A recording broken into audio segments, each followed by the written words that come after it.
but for some reason the keys just won't, they're not working. It's like they're obstructed. It's those darn kids always playing around my keyboards. Well, let's open her up, see what's in here. What's this? A Panzer tank?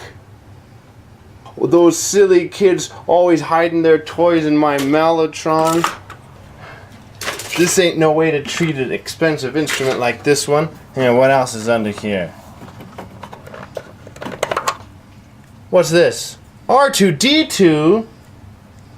Where are you? Well, that's where he was. Some stormtrooper. Mickey Mouse. Boy, that's the last time I ever let those kids play into my music room.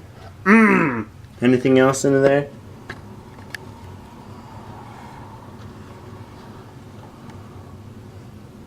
Hey, this is kind of cool.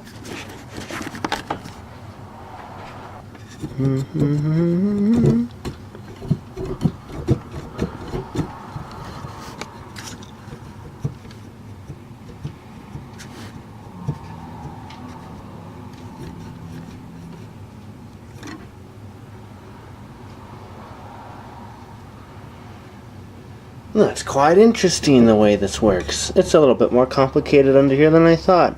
I thought it was just a big empty box. But it proves to be a little bit more than that. And then we have the end of this ribbon. Slips into underneath the control panel here. And there's a bit of packing foamy styrofoam kind of thing that they put in the last piece right here. And the rest of the frame is wooden. See how long them keys are? Crazy.